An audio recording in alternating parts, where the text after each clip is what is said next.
Bueno, hermano, hoy día vamos a tratar entonces el tema del bautismo bíblico. En las escuelas cristianas de adultos, su profesor que le habla, su hermano Andrew, con la fecha 22 de junio 2025. Entonces vamos a comenzar primero a hacer la definición de la palabra bautismo, que es una palabra que deriva del griego baptizo y esta significa cubrir completamente con un fluido, que es agua. También significa lavar, sumergir y estar totalmente mojado. Ahora, según la Biblia, la palabra bautismo hace referencia a sumergir a una persona en agua y tipifica que la muerte del viejo hombre y el nacimiento de una nueva vida en Cristo. Eso es lo que tipifica el bautismo bíblico en agua, cuando una persona se arrepiente, confiesa sus pecados, acepta a Jesucristo como su Salvador personal y va, cierto, a las aguas del bautismo como un símbolo de que él es una persona que muere al viejo hombre y ahora es sepultada, ¿verdad?, en agua a la muerte y se levanta a semejanza, ¿cierto?, a un símbolo de la resurrección de Jesucristo a una nueva vida. El bautismo y la salvación, hay muchas escrituras, ¿cierto?, que dice que por gracia soy salvo, por medio de qué, de la fe, y la fe sabemos que es una revelación, y esto no es de vosotros, sino que es un don de Dios, no por obras para que nadie se gloríe. La salvación, el bautismo, ¿cierto? Esto es por gracia, es un don divino, es una dádiva de Dios que es dada a los creyentes, ¿cierto? Para que ellos tengan fe y crean a Él, ¿cierto? En la obra consumada en la cruz del Calvario, que vino a pagar el precio por nosotros los pecadores y regresarnos a la condición original. También Marcos 16, que es la comisión que Dios da a la iglesia, que dice, cierto, el que creyere y fuere bautizado será salvo.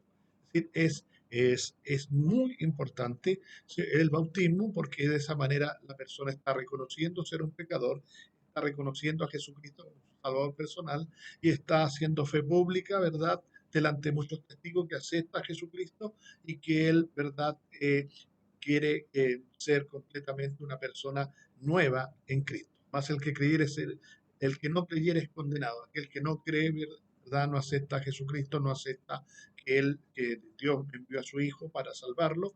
Entonces, para él no hay ninguna oportunidad porque él mismo se cierra y a la condenación por no creer en el nombre de su Hijo. También el bautismo dice que corresponde ahora a esto, cuando hablamos del bautismo en agua, ahora nos salva, dice, no salva, pero una cosa, no quita las inmundicias de la carne. ¿Por qué no quita las inmundicias de la carne? Porque solamente es la aspiración de una buena conciencia delante de Dios por la resurrección de Jesucristo. Todavía queda, cierto, esa mugre, todavía queda la suciedad, es por eso que hay un plan, hay un proceso para que el creyente, Dios le quite todo, ¿verdad? Toda esa inmundicia, toda esa basura, a través del limpiamiento de la palabra, como le dijo a los discípulos, mi palabra es verdad, santifícalo en tu verdad, mi palabra es verdad. La palabra de Dios es la que nos limpia. ¿Para qué? Para que seamos un vaso limpio, libre de la inmundicia de la carne, y así ahora Él pueda venir en el bautismo del Espíritu Santo y pueda sellarnos, porque el bautismo dice arrepentido, dice el libro de Hechos 2:38, arrepentido, bautice cada uno de nosotros en el nombre de Jesucristo para el perdón de los pecados y recibiréis el don del Espíritu Santo, recibir la dádiva de Dios, recibiréis la vida de Dios, seréis nacido otra vez ahora en el reino de Dios, siendo una nueva criatura para entrar al reino de Dios y ser parte de la familia de Dios y para que crezca a la estatura de un varón perfecto y seas ahora puesto en autoridad para que trabajes en los negocios del Padre. Si bien la salvación es por medio de la fe en el sacrificio y resurrección de nuestro Señor Jesucristo, Dios nos pide dar testimonio público de nuestra fe, al igual que cumplir con toda justicia y guardar sus mandamientos. A su vez, el bautismo en agua solo es una señal pública de nuestro primer paso en el camino definitivo hacia Cristo. Ya dijimos, hay tres pasos, ¿cierto?, en el camino a Cristo, como Dios nos redime a través de agua, la justificación, que es el bautismo en agua, el arrepentimiento y ser bautizado, aceptar a Cristo. Después viene, ¿cierto?, la santificación, que es limpiado y apartado del servicio, donde Dios limpia y santifica, ¿cierto?, a la persona de los malos pensamientos y de toda la basura, la inmundicia en la cual él nació, para ahora, dice, venir en la forma del Espíritu Santo y entrar dentro de él, y ahora esa serpiente que estaba en nosotros sea muerta, sea quemada por el fuego del Espíritu Santo, y ahora la paloma, la cual es Cristo Dios, pueda estar en nuestro corazón siendo una nueva criatura. La que no quiere decir que estemos libres de tentación, al contrario, es ahora cuando debemos demostrar fidelidad a lo que hemos creído por gracia. Cuando una persona se bautiza, ¿cierto? Ahí Satanás, el diablo, más bien apunta todo dardo y todo lo que él puede para disparar en contra del verdadero creyente. Por eso dice el bautismo que corresponde ahora, esto nos salva, no quitando la inmundicia de la carne, sino como la aspiración de una buena conciencia hacia Dios por la resurrección de Jesucristo. ¿Cuáles son los requisitos? El primer paso es creer que Dios nos perdona. Esto tenemos que aceptar, porque un perdón no es perdón a menos que sea aceptado. Jesucristo, ¿cierto? Dios de tal manera amó Dios al mundo que ha dado a su Hijo unigénito para que todo aquel que en él cree no se pierda, mas tenga vida eterna. Porque Dios no envió a su Hijo para condenar al mundo, sino para que el mundo sea salvo por medio de él. El que en él cree, ¿cierto? Tiene vida eterna. Pero el que no cree dice, pero el que no cree ya es condenado, porque no ha creído en el nombre del unigénito Hijo de Dios, no ha creído en Jesucristo, no ha creído en la obra de redención, no ha creído en la obra de salvación que Dios proveyó, el único camino para poder regresar al hombre a su estado original. Por eso Jesús dijo, yo soy el camino, la verdad y la vida. Porque dice, el que me ve a mí ha visto al Padre. Nadie puede ir al Padre sino por mí. Entonces, como le dijo a Felipe, ¿por qué tú dices, muéstranos al Padre? ¿No crees, Felipe, que el Padre está en mí y yo en el Padre? El que me ha visto a mí, ha visto al Padre. Era Dios en la forma, ¿cierto?, en morfe, cambiando de forma de lo invisible, de lo sobrenatural, a lo natural, ¿cierto?, en la forma de un hombre en piel humana para poder vertir sangre, para poder ser nuestro hermano mayor, nuestro pariente redentor, y de esa manera, ¿cierto?, Él sufrir todo lo que nosotros sufrimos en la carne, y Él vino a ser un propiciador, ¿cierto?, de nuestros pecados. Por eso dice que todo el pecado del mundo fue sobre Él. Dice, la ira de Dios fue sobre Él. Él pagó el precio del pecado para que nosotros fuésemos libres a través de Él, a través de su sangre. No cree, ya es condenado. Ahora, ¿cierto? ¿Cómo es la forma correcta de la bautismo? Inmersión versus aspersión. Ahora, sabemos, ¿cierto?, que la inmersión es cuando una persona es completamente sepultada en agua. Eso es inmersión y esa fue la fórmula que se usó allí en el día de Pentecostés, y en el libro de los Hechos encontramos que cada persona fue bautizada por inmersión. Ahora, aspersión significa, cierto, acción de rociar o esparcir. Estas son formas utilizadas, cierto, que fueron las interpretaciones y los credos que provinieron de la primera iglesia organizada, que fue la Iglesia Católica Romana, con toda su mugre, toda su idolatría y paganismo e inmundicia de demonios, que lo mezcló, ¿verdad?, con el cristianismo y hizo estas inmundicia y basura que regó a través de todo el mundo, y las demás iglesias hijas que nacieron, ¿cierto?, de la Iglesia Católica Romana, ellos también continuaron usando esto mismo, forma utilizada por la Iglesia Católica, Metodista y Pentecostales. Y bueno, sabemos que no solamente aspersión hacen, sino hacen el otro tipo de efusión, ¿cierto? Que también es un tipo de bautismo, pero sabemos que la forma correcta del bautismo bíblico es a través, ¿cierto?, de inmersión, donde la persona es completamente, dice la Escritura, sepultada a muerte por el bautismo. La persona que es sepultada es una persona, ¿cierto?, que es completamente, no solamente se le tira una palada de tierra, sino completamente se tapa en tierra. Y eso es lo que es el bautismo, ¿cierto? Es por inmersión y es muy importante. Está el acto del Evangelio, ¿cierto? Lo que Jesucristo hizo por nosotros, ¿qué fue lo que hizo? Vino, se humanó, Dios, ¿cierto? Se hizo carne porque Dios es espíritu, y como espíritu, ¿cierto? Él es eterno y no puede morir, no se puede clavar a un espíritu, por eso Él tuvo que descender, ¿cierto? De lo sobrenatural, vino a ser carne y a ser una persona humana como nosotros para poder venir a dar su vida, ¿cierto? Y rescatarnos. Entonces, ¿qué hizo Él, ¿cierto? Vino y fue clavado en la cruz del madero, fue sepultado y además, ¿cierto?, resucitó al tercer día y Él está vivo. Eso fue el acto del Evangelio, eso es lo que nosotros creemos. ¿Cuál es el símbolo del Evangelio? ¿Verdad? El símbolo es que nosotros nos arrepentimos, ¿cierto?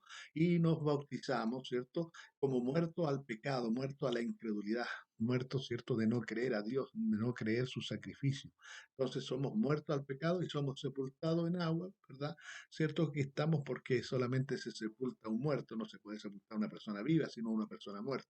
Y somos levantados en el bautismo como símbolo, ¿cierto? Que vamos, ¿cierto?, a resucitar a una novedad de vida, a andar en una vida nueva, no en la vida nuestra, sino en la vida de Dios. Ahora, ¿en qué nombre debo ser bautizado? La Escritura dice, por tanto, allí en San Mateo 28:19, por tanto, y hacer discípulos a todas las naciones, bautizándolos en el nombre del Padre y del Hijo y del Espíritu Santo. Ahora la Escritura dice, bautizándolos en el nombre, singular, no plural. No dice en el nombre del Padre, en el nombre del Hijo y en el nombre del Espíritu Santo, no. La Escritura dice en el nombre singular y dice del Padre y del Hijo y del Espíritu Santo. Todos sabemos y entendemos, ¿cierto? Así como usted y yo somos padres, somos hijos, somos esposos, somos abuelos y hacemos varias cosas, ¿cierto? Como oficios, como títulos, pero nosotros somos una persona y además tenemos un nombre. Y eso es lo que es Dios. Por eso dice que el libro de Primera de Juan 5:7, que tres son los que dan testimonio en el cielo, el Padre, el Verbo y el Espíritu Santo. Y dice, y estos tres, dice, son una sola persona. Y estos tres son uno. Por eso que Dios es un solo Dios. Son tres oficios de un solo Dios. No son tres personas siendo un solo Dios, sino que es una sola persona haciendo, ¿cierto?, tres oficios, ¿cierto?, diferentes, como Padre, como Hijo y como Espíritu Santo. Pero es el único y verdadero Dios. Porque al tener tres personas y diciendo que son tres personas, son tres dioses, son dioses. Eso es paganismo y eso es idolatría y eso es demoníaco. Por eso que la Santísima Trinidad, eso es demoníaco. Es una doctrina que viene del mero infierno, porque la Escritura habla y dice, cierto, que el misterio, dice, habla del misterio, pero habla del misterio de la piedad. En segunda de Timoteo capítulo 3 versículo 16, dice que el misterio es, cierto, que Dios, el misterio de la piedad, Dios se hizo carne. Este es el misterio. Dios de lo sobrenatural se hizo carne en la carne del Hijo, ¿cierto? Que es nuestro Señor Jesucristo, siendo, ¿cierto?, Dios mismo. Por eso, ¿quién estaba en Cristo? Era Dios mismo y todo Dios. No una parte de Dios, sino que todo Dios estaba en Cristo para reconciliar al mundo consigo mismo. Era Dios, ¿cierto?, en otra forma, en la forma de Hijo, pero era Dios velado allí en esa piel humana llamado Jesús. Ahora nos habla, dice, si Jesús comisionó a sus discípulos a bautizar en el nombre del Padre, del Hijo y del Espíritu Santo y a instruir a la gente para que guardara todos sus mandatos, entonces, ¿por qué no bautizó así ninguno de ellos, hablando de los apóstoles? Encontramos el libro de los Hechos. Todos los bautismos registrados desde esta comisión se efectuaron en el nombre de Jesucristo. Y tenemos, ¿verdad?, todo el libro de los Hechos, es decir, no hay, nadie puede refutar porque toda persona que puede leer la Biblia encontrará que todos los bautismos, ¿cierto?, que fueron realizados fueron hechos en el nombre de Jesucristo. Porque ellos tenían la revelación, ¿cierto?, que Padre, Hijo, Espíritu Santo son títulos del único Dios verdadero y su nombre es nuestro Señor Jesucristo, como lo dice también el libro de Hechos 4:12, porque en ningún otro hay salvación. Dice, no hay otro nombre bajo el cielo dado a los hombres en el cual podemos ser salvos. ¿Y cuál es ese nombre? El nombre del Señor Jesucristo. Como dice Colosenses 3:16, ¿cierto? ¿Cierto? Que todo lo que hagáis, sea de hecho de palabra, hacerlo todo en el nombre del Señor Jesús. Es decir, hay un solo nombre y ese es el nombre de Jesucristo. Ahí tenemos la escritura, ¿cierto? Hablando de Hechos capítulo 8, versículo 12, 8:16, 10:48, Hechos 19:5, nos habla, ¿cierto?, que cada bautismo fue registrado en el nombre de Jesucristo. Así bautizó la iglesia primitiva, ¿cierto? Y ese bautismo, ¿cierto?, es lo que nosotros los verdaderos creyentes, ¿cierto?, que creemos, ¿cierto?, a los padres, ¿cierto?, primitivos, ¿cierto?, continuamos haciendo porque este fue el mandamiento de Dios y así fue realizado. La respuesta es sencilla, Jesús le mandó a bautizar el nombre, no en un título. Padre, Hijo y Espíritu Santo, que son títulos, ¿verdad? Padre, pero su nombre no es padre. Usted es hijo y usted no, su nombre no es hijo. Usted es ser humano, pero su nombre no es ser humano. Tiene un nombre, son títulos. Es sencillo. Por ejemplo, usted ¿Es usted un hijo o una hija? ¿Se llama usted hijo o hija? Quizás sus padres le llamen hijo o hija, pero usted tiene un nombre y Dios también. Es así de sencilla la respuesta. Cristo es Dios y no tres deidades distintas. Él es uno, tal como dice la Escritura, un solo Señor, una sola fe, un solo bautismo. Hechos 4:5, porque tres son los que dan testimonio del cielo, el Padre, el Verbo y el Espíritu Santo, y estos tres son uno, 1 Juan 5:7. Hechos 4:12, y en ningún otro hay salvación, porque no hay otro nombre bajo el cielo dado al hombre en que podamos ser salvos. Pedro les dijo en el libro de Hechos 2:38, arrepentíos y bautícese cada uno de vosotros en el nombre. Y ahí Pedro, ¿cierto?, usó el nombre. El nombre del Padre, el Hijo y el Espíritu Santo es el nombre de Jesucristo. El nombre de los títulos, Padre, Hijo y Espíritu Santo, es el nombre de Jesucristo. Para perdón de los pecados y recibir el don del Espíritu Santo. Colosenses 3:17, y todo lo que hacéis, sea de palabra o de hecho, hacedlo todo en el nombre de Jesús. Y ahí tenemos el nombre singular, un solo nombre. Título, oficio, Padre, Hijo y Espíritu Santo. Es el Señor Jesucristo. Que el Señor le bendiga. Dios le bendiga.